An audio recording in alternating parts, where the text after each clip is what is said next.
धवलगंज नाम के गांव के साहूकार आत्मानंद की बुढ़ापे के कारण मौत हो गई थी और अब उसके दो जवान बेटे, बड़ा बेटा सूर्यकांत और छोटा चंद्रकांत, दोनों पर अपने गांव और हवेली की जिम्मेदारी आ गई।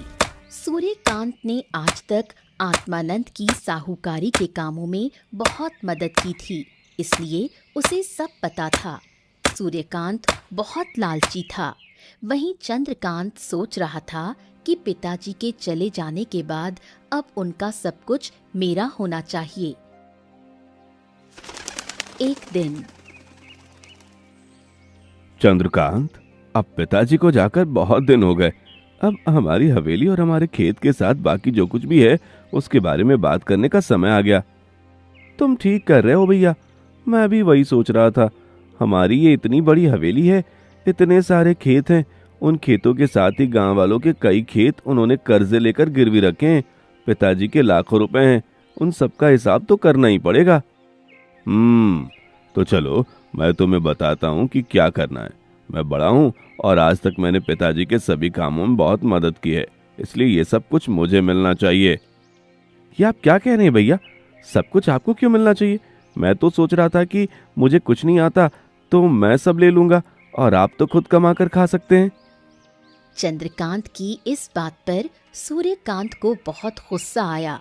सूर्यकांत दूर पड़ा चाकू उठाता है और कहता है कि अगर तुमने मेरी बात नहीं मानी तो तुम्हें जान से हाथ धोना पड़ेगा। चंद्रकांत, सूर्यकांत का वो रूप देखकर चंद्रकांत बहुत डर गया। चले जाओ इस हवेली से अभी, नहीं तो मुझसे बुरा कोई नहीं होगा। पिताजी के बाद इस हवेली का मालिक मैं ही बनूंगा। ठीक है भैया, मैं जाता हूँ, लेकिन एक बात हमेशा याद रखिए, आप मेरे हक को छीन रहे हैं जो ठीक नहीं है। एक दिन आपको आपके इस लालच की सजा मिलकर रहेगी। जा जा, तेरे धमकियों से मैं नहीं डरता हूँ। तू तो सारी संपत्ति को ऐसे ही हवा में उड़ा देगा। मैंने पिताजी के साथ मेहनत करके ये सब खड़ा किया है, तुम्हें ऐसे ही कुछ नहीं मिलेगा। चंद्रकांत अब हवेली से बाहर आता है। अब उसके पास सिर्फ अपनी जरूरत के कुछ कपड़े हैं। चंद्रकांत गांव में एक छोटी सी झोपड़ी बनाकर रहने लगा। गांव वाले भी उसे ऐसी झोपड़ी में रहते हुए देखकर चौंक गए। चंद्रकांत अब गांव के ही एक बड़े किसान सुधाकर के पास मजदूरी का काम करने लगा।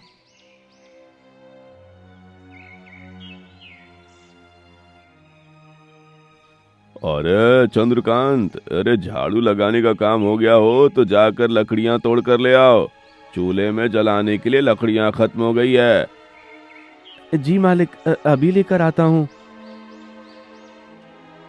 चंद्रकांत लकड़ियां काटने जाता है और सुधाकर की पत्नी सुधाकर के साथ बात करने लगती है। भगवान ऐसा समय किसी को ना दिखाए। इतने ऐशो आराम में रहने वाला ये चंद्रकांत, आज देखिए इसे कैसे मजदूरी करनी पड़ रही है। हाँ, सही कह रही हो तुम। समय समय की बात तो है। कभी मैंने साहूकार आत्मानंद के पास नौकरी की थी और आज उसका बेटा मेरे पास मजदूरी कर रहा है।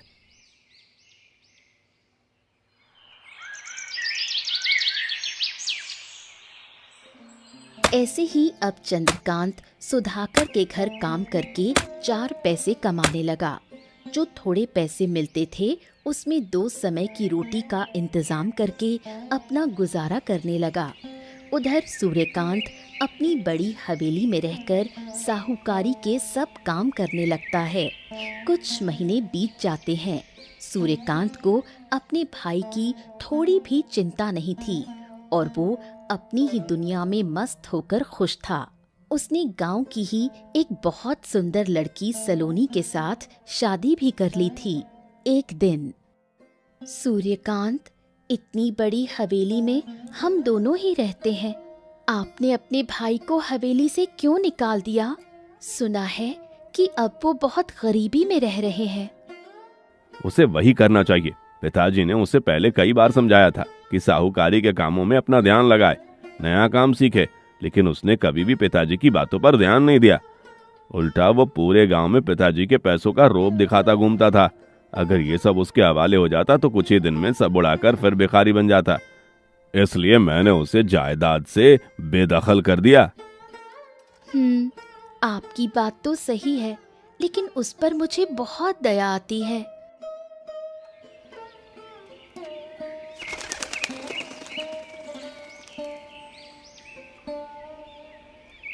सुधाकर ने एक दिन चंद्रकांत से कहा कि पहाड़ी पर जाकर मिट्टी खोद कर ले आओ। चंद्रकांत कुदाल लेकर चल पड़ा।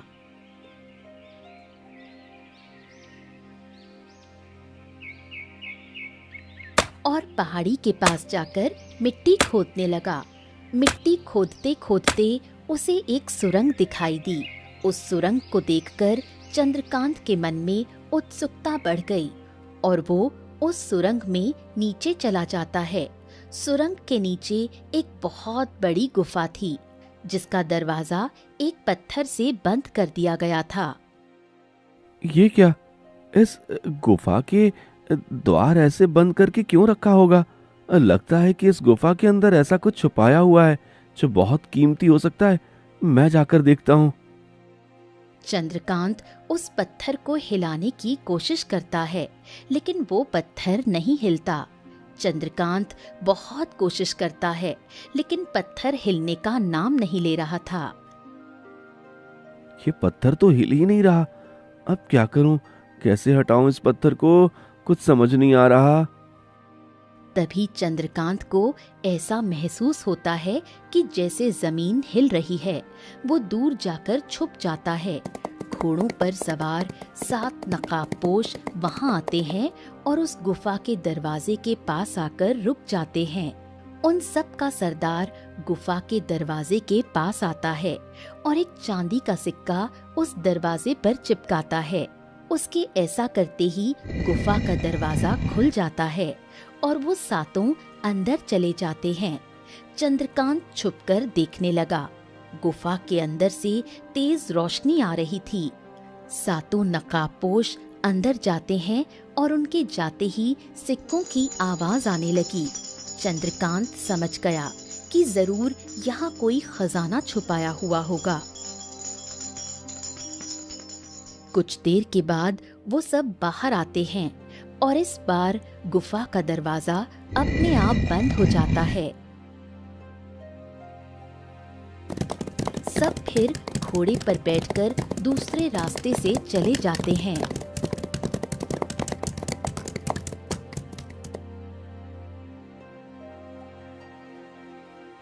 अच्छा, तो ये गुत्थी है इस दरवाजे को खोलने की। अब मुझे कहीं से चांदी के सिक्के का जुगाड़ करना होगा। चांदी का सिक्का एक बार मिल जाए तो इस गुफा के अंदर क्या है वो पता चल जाएगा। लेकिन चांदी का सिक्का कहाँ से लाऊं? हवेली में हजारों चांदी के सिक्के पड़े हैं, पर वहां जाकर कोई फायदा नहीं। सुधाकर जी, उनसे एक बार पूछना चाहिए, शायद वो मुझे एक सिक्का दे दें।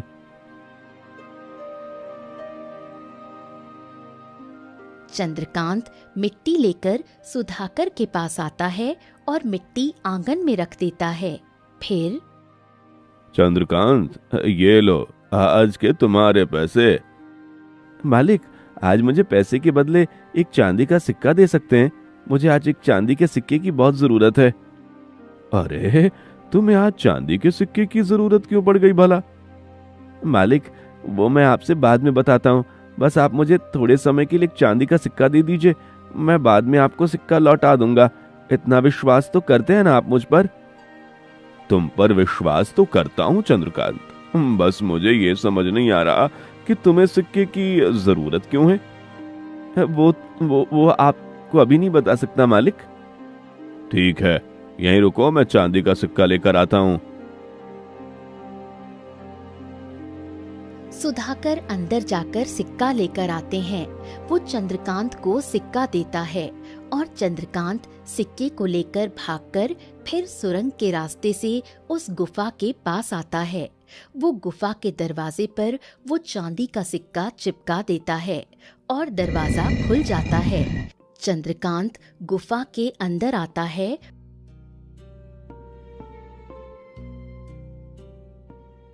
और अंदर आकर उसके होश उड़ जाते हैं। उस गुफा में सोने चांदी के सिक्कों के ढेर लगे हुए थे। साथ ही बड़े बड़े पिटारों में सोने और हीरों के गहने रखे हुए थे। ये इतना बड़ा खजाना देखकर चंद्रकांत की आंखें चमक जाती हैं। मुझे तो पता ही नहीं था इस गुफा में इतना बड़ा खजाना हो सकता है। इस खजाने का थोड़ा सा भी हिस्सा अगर मैं ले लूं तो मेरी जिंदगी संवर जाएगी। ऐसा सोचकर चंद्रकांत उस खजाने से चांदी और सोने के सिक्के उठाकर पोटली में रख देता है। वो पोटली को छुपाकर गुफा के बाहर आता है। गुफा का दरवाजा बंद हो जाता है और चंद्रकांत पोटली को अपने घर ले आता है। सुधाकर का चांदी का सिक्का लौटाकर चंद्रकांत अब सिक्के गिनकर रख देता है। वो उस गुप्त खजाने के बारे में किसी को कुछ नहीं बताता और रोज थोड़े थोड़े सिक्के खजाने से ले आता है। अब धीरे धीरे चंद्रकांत के पास बहुत सारे पैसे हो गए और वो अमीर बन गया। वो सूर्यकांत की हवेली के पास ही अपनी खुद की बड़ी हवेली बना लेता है। ये देखकर चंद्रकांत, तू इतना अमीर कैसे बन गया? हाँ, जो मेरी हवेली से बड़ी हवेली बना ली तुमने। भैया, आपने मुझे जायदाद से बेदखल कर दिया था, लेकिन मेरे नसीब से नहीं। मेरे नसीब में धनवान बनना लिखा था, वो मैं बन गया। बाकी आपको मेरे किसी बात से मतलब रखने की जरूरत नहीं। चंद्रकांत की ये बात सुनकर सूर्यकांत अपनी हवेली में आ जाता है। वो ये बात ठान लेता है कि चंद्रकांत के अमीर बनने का राज वो जान कर रहेगा।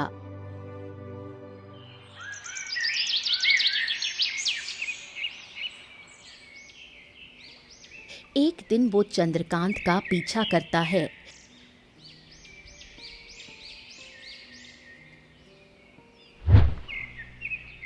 तब उसे पता चलता है कि चंद्रकांत कहाँ जाता है।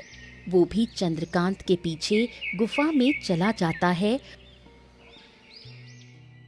और गुफा में ही छिप जाता है।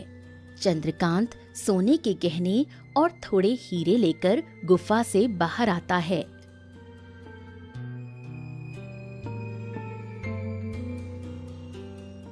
उसे बाहर गया हुआ देखकर सूर्यकांत अब खजाने के पास आता है।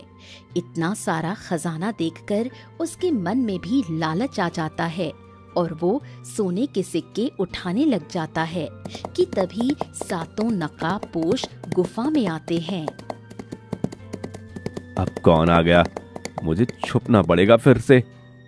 लेकिन बहुत देर हो जाती है। इससे पहले ही छुपे सूर्यकांत को सातों नकाबपोश देख लेते हैं और उनका सरदार कहता है, अरे ओ महुआ, ये कौन है और इतनी गुप्त जगह पर कैसे आ गया? सरदार, लगता है कि चोरी करने आया है। अच्छा, चोर के घर चोरी करने आए हो? अरे हम बड़ी मेहनत से बड़े बड़े राज्यों में जाकर ये चोरी करके आते हैं, और तुम्हें क्या लगा तुम आसानी से हमारा चुराया हुआ सब लेकर जाओगे? नहीं नहीं नहीं नहीं, मैंने अभी तक कुछ नहीं चुराया। वो मेरा भाई चोरी करके जाता है, मैं उसे समझाने आया था। अच्छा, तो तुम्हारा भाई कहाँ है? वो तो चला गया। वो चला गया? तुम उसे समझाए बिना ही यहाँ खड़े हो? झूठ मत बोलो, तुम यहाँ हमारा खजाना चोरी करने आए थे ना? महुआ, कालिया, मार डालो इसे, फेंक दो इसकी लाश गुफा के बाहर चील कौवों के लिए।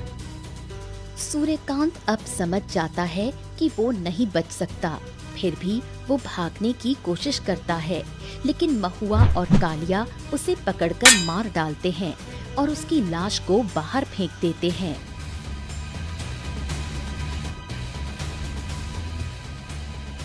उधर हवेली में सलोनी सूर्यकांत की राह देखकर थक जाती है और वो चंद्रकांत के पास जाती है। चंद्रकांत, तुम्हारे भैया सुबह से बाहर गए हैं, अभी तक नहीं आए। मुझे उनकी बहुत चिंता हो रही है। मैं जानती हूँ कि तुम्हारे भैया ने तुम्हारे साथ बहुत बुरा किया है, लेकिन मेरी खातिर तुम उन्हें जाकर ढूंढ लाओ। चंद्रकांत सलोनी की सुंदरता को देखता रह जाता है और कहता है, तुम चिंता मत करो, मैं जाकर देख कर आता हूँ। चंद्रकांत सूर्यकांत को ढूंढने के लिए निकल जाता है। पूरे गांव में उसे सूर्यकांत कहीं दिखाई नहीं देता। वो उस पहाड़ी की तरफ चल पड़ता है। अचानक उसे लगता है कि अब यहाँ तक आ गया हूँ तो थोड़े सिक्के लेकर ही जाता हूँ। इसलिए वो सुरंग के रास्ते गुफा के पास आता है। वहाँ उसे सूर्यकांत की लाश पड़ी हुई दिखाई देती है। सूर्यकांत की लाश पर चील बैठी हुई उसे नोच रही थी। चंद्रकांत उस चील को भगा देता है और लाश को लेकर हवेली पहुंचता है।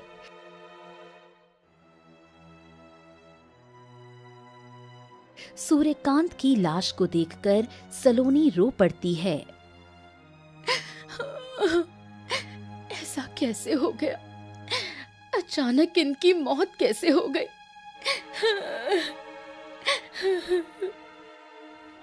इन्हें इनके ही कर्मों की सजा मिली है। ये मुझे उस गुफा के बाहर पड़े हुए मिले जहाँ वो गुप्त खजाना छुपाया हुआ है। जरूर उन चोरों ने ही भैया की हत्या की है। चंद्रकांत सलोनी को सब बता देता है। भैया ने लालच में आकर मुझे जायदाद से बेदखल कर दिया और आज मेरा पीछा करके उन्होंने अपनी मौत बुला ली। मैंने इनसे कहा था कि लालच मत कीजिए, लेकिन मेरी बात नहीं मानी। अब मैं क्या करूंगी? अकेली कहाँ जाऊंगी? कैसे रहूंगी? तुम चिंता मत करो, मैं तुम्हारे साथ रहूंगा, तुम्हें अपनी पत्नी बनाऊंगा। क्या तुम एक विधवा से शादी करोगे? नहीं, मैं एक बहुत ज्यादा सुंदर लड़की से शादी करूंगा। मैंने जब तुम्हें पहली बार देखा तुम पर मोहित हो गया था। अगर तुम तैयार हो तो हम दोनों शादी करके मेरी हवेली में रहने जाएंगे, जो इससे भी बड़ी है। सूर्यकांत की मौत को 1 महीना बीत जाता है। चंद्रकांत सलोनी से शादी कर लेता है। अब दोनों पति पत्नी खुशी से रहने लगते हैं। एक दिन, सुनो चंद्रकांत, तुम इतने सारे गहने और सिक्के लाते कहाँ से हो? मुझे भी दिखाओ कभी। ठीक है, अगली बार मैं तुम्हें साथ लेकर जाऊंगा।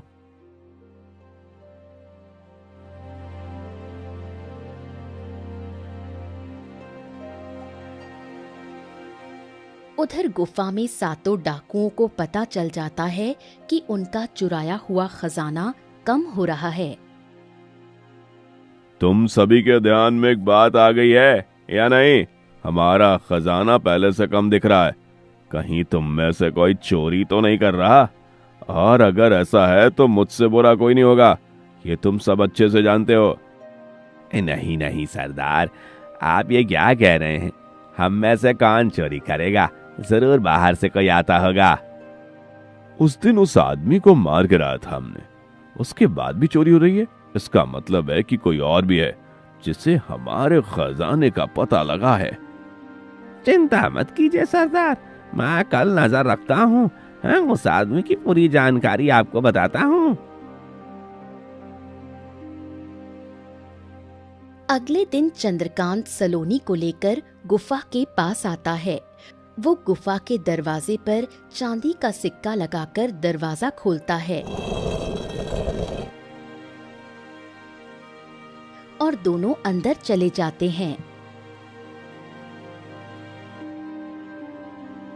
कुछ देर के बाद दोनों पोटलियां भरकर बाहर आते हैं। महुआ छुपकर दोनों को देखता है और उनका पीछा करता है।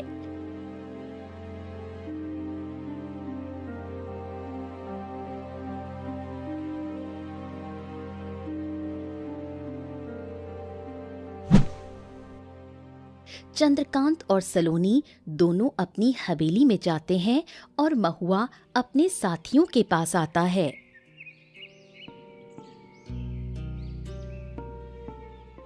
सरदार, गांव में रहने वाला साहूकार है चंद्रकांत, वही हमारे खजाने चुरा रहा है।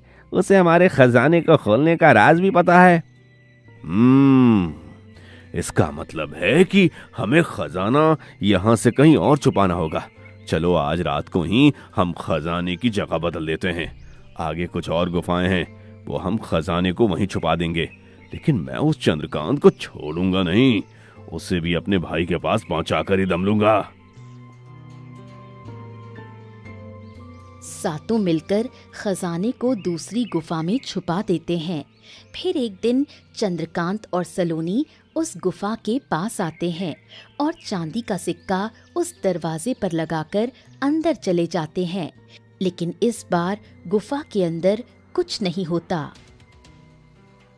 अरे, ये गुफा तो खाली पड़ी है, खजाना कहाँ गया? लगता है डाकुओं को पता चल गया है कि उनका चुराया हुआ सामान हम चुरा रहे हैं, इसलिए उन्होंने उसकी जगह बदल दी होगी। फिर अब हम क्या करेंगे? कुछ नहीं, हमारे पास तो वैसे भी बहुत सारा धन है। आज तक हमने भी कम नहीं लूटा है उन डाकुओं को, और हमारी 2 हवेलियां और बाकी जायदाद भी तो है। दोनों गुफा के बाहर आते हैं। तब सरदार एक पेड़ के पीछे छुपकर दोनों को देख लेता है। चंद्रकांत को देखकर वो गुस्से से आगे आने ही वाला होता है कि तभी उसकी नजर सलोनी पर पड़ती है और वो सलोनी की सुंदरता को देखकर उस पर मोहित हो जाता है। वो पीछे हटता है और कुछ सोचकर उन्हें जाने देता है। अगले दिन वो वेश बदलकर एक प्रवासी का रूप लेकर चंद्रकांत की हवेली के पास आता है। वो अपना नाम नीलकंठ बताता है। साहूकार जी, मैं एक प्रवासी हूँ, दूर से गांव में आया हूँ और बहुत दूर तक जाना है। आज रात यदि आप हवेली का प्रबंध कर दें तो आपकी बड़ी कृपा होती। चंद्रकांत नीलकंठ को ध्यान से देखता है। उसे देखकर वो समझ जाता है कि ये बहुत धनवान है। फिर हाँ, क्यों नहीं, हम तो सबकी मदद करते हैं, आपकी भी करेंगे। आप आइए, मेरी पत्नी आपको स्वादिष्ट भोजन खिलाएगी। नीलकंठ बना सरदार खुश होकर चंद्रकांत की हवेली में जाता है। चंद्रकांत के साथ नीलकंठ मीठी मीठी बातें करने लगता है। तभी सलोनी चाय लेकर आती है। उसकी सुंदरता देखकर नीलकंठ के चेहरे के भाव बदल जाते हैं, जो सलोनी भांप लेती है। वो बाहर जाती है और नीलकंठ की पोटली की छानबीन करती है। तब उसे उसमें बहुत सारे पैसे मिलते हैं। वो पैसे देखकर सलोनी के मन में लालच आ जाता है और वो नीलकंठ को मारने की योजना बनाती है। आपकी हवेली तो बहुत बड़ी और सुंदर है चंद्रकांत जी। हाँ, वो तो है। पूरे गांव में इतनी बड़ी हवेली किसी और की नहीं है। आप भी बहुत धनवान मालूम होते हैं। हाँ, मैं कपड़े का व्यापारी हूँ। व्यापार करने के लिए दूर नगर में गया था, वहीं अपना सारा सामान बेचकर बहुत सारे पैसे लेकर अपने गांव वापस जा रहा हूँ। अरे वाह, ये तो बहुत बढ़िया है। तभी सलोनी चंद्रकांत को अंदर बुलाती है।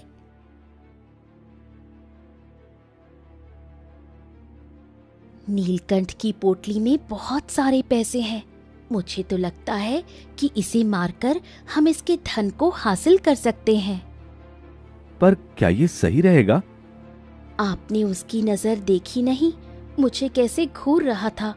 उसकी नीयत साफ नहीं है। वो मुझे हासिल करने की पूरी कोशिश करेगा, इसलिए हमें उसे मारकर उसके पैसे ले लेने चाहिए। हाँ, ये तो तुम सही कह रही हो, लेकिन उसे मारेंगे कैसे? मैं उसके खाने की थाली में जहर मिला देती हूँ। खाना खाकर वो मर जाएगा, फिर हम उसकी लाश को कहीं छुपा देंगे। फिर सलोनी नीलकंठ के खाने में जहर मिला देती है। इधर नीलकंठ बना सरदार चंद्रकांत को मारने की योजना बना रहा था। चंद्रकांत के आने तक वो 2 प्याले तैयार करता है जिसमें शराब होती है। वो चंद्रकांत के प्याले में जहर मिला देता है। चंद्रकांत आता है। चलिए नीलकंठ जी, खाना खाते हैं। मेरी पत्नी ने बहुत स्वादिष्ट खाना पकाया है। अरे खाना तो खा लेंगे, पहले हमारी दोस्ती के नाम एक एक प्याला हो जाए। ये लीजिए, मैंने आपके लिए ये प्याला बनाया है। अरे नहीं नहीं, मुझे नहीं चाहिए। नहीं, थोड़ा सा तो आपको पीना ही होगा। तभी सलोनी भी आती है। चंद्रकांत नीलकंठ को कहता है कि आप मेरे प्याले से पीजिए, तभी मैं पीऊंगा। तब नीलकंठ हड़बड़ा जाता है, वो नहीं नहीं कहने लगता है और सलोनी समझ जाती है कि कुछ गड़बड़ है। वो चंद्रकांत को धक्का देती है और उसके हाथ से वो जहरीला प्याला नीचे गिर जाता है। ये देखकर नीलकंठ गुस्सा हो जाता है, लेकिन सलोनी को देखकर अपने गुस्से पर काबू पा लेता है। चंद्रकांत जी, मुझे एक जरूरी काम याद आ गया और मेरा अभी जाना बहुत जरूरी है। अरे लेकिन खाना तो खाकर जाइए। नहीं नहीं, अभी खाना खाने का समय नहीं है। नीलकंठ चला जाता है और चंद्रकांत और सलोनी उसे देखते रहते हैं। चलिए, हम उसका पीछा करते हैं। वो आपके प्याले से शराब नहीं पी रहा था। इसका मतलब है कि इसका जरूर कोई राज है। हमें पता करना पड़ेगा। दोनों नीलकंठ के पीछे चलने लगते हैं। नीलकंठ अपने खजाने के नए ठिकाने पर आता है। वो अब अपने असली रूप में आता है। वो अपने साथियों से कहता है, मुझे वो औरत चाहिए किसी भी हालत में। तो फिर सरदार, मार डालो उसे। हाँ, मारना तो है उसे, पर पहले उसकी उस सुंदर पत्नी को भगाकर यहाँ से ले आएंगे। उसे मार कर उसकी पत्नी को तो मैं हासिल कर लूंगा, साथ ही उनकी दोनों हवेलियां और सारी जायदाद भी हमें मिल जाएगी। बाहर से चंद्रकांत और सलोनी ये बात सुन लेते हैं। साथ ही उन्हें खजाने की नई जगह भी पता चल जाती है। दोनों हवेली में वापस आते हैं। वो नीलकंठ तो उन डाकुओं का सरदार निकला। उन्होंने उस खजाने की जगह भी बदल दी है। हाँ, अब वो खजाना हमें हमेशा के लिए हासिल करना चाहिए। लेकिन उसके लिए हमें उस सरदार के साथियों को भी खत्म करना पड़ेगा। पर इतने सारे लोगों को हम एक साथ कैसे मार सकते हैं? अब यही सोचना पड़ेगा। सलोनी और चंद्रकांत दोनों बहुत देर तक सोचते हैं और फिर एक सपेरे से जाकर मिलते हैं। वो एक सपेरे से जहरीले सांप लेकर उस गुफा में छोड़ देते हैं। अब देखना, ये सांप एक एक डाकू को डसकर उनकी हत्या कर देंगे। फिर ये पूरा का पूरा खजाना हमारा हो जाएगा। हाँ, वो सरदार मुझे मारकर मेरी पत्नी को हासिल करना चाहता था, लेकिन अब ये सारे मारे जाएंगे। कुछ ही देर में सब सांप गुफा में जाते हैं और सभी डाकुओं को डस लेते हैं। सभी डाकू कुछ ही पलों में ढेर होकर नीचे गिर जाते हैं और मर जाते हैं। चंद्रकांत सपेरे को बुलाता है। सपेरा सभी सांपों को पकड़ लाता है। चंद्रकांत उसे बहुत सारे पैसे देता है। फिर सलोनी और चंद्रकांत एक बड़ी बैलगाड़ी में सारे खजाने को लादकर अपनी हवेली लेकर आते हैं। उनके पास बहुत ज्यादा खजाना हो जाता है। ये खजाना तो इतना ज्यादा है कि हमारे पास रखने की जगह नहीं। मेरे ख्याल से हमें इसे गांव में बांट देना चाहिए। हमारे साथ साथ हमारे गांव वालों का भी भला हो जाएगा। क्या इसे बांट दें? हाँ, हमारी जरूरतें पूरी होने के बाद भी बहुत सारा खजाना बच जाएगा। इसलिए हमें ज्यादा लालच ना करते हुए इसे लोगों में बांट देना चाहिए। सब हमें दुआ देंगे तो हम पाप के भागी भी नहीं बनेंगे और सबकी जरूरतें पूरी करने का संतोष भी हमें मिलेगा। चंद्रकांत को सलोनी की बात सही लगी। अपने लिए खजाने का हिस्सा अलग रखकर सलोनी और चंद्रकांत उस खजाने को पूरे गांव में बांट देते हैं। अब पूरे धवलगंज में सब धनवान बन जाते हैं और सलोनी और चंद्रकांत को दुआएं देकर उनका गुणगान करने लगते हैं।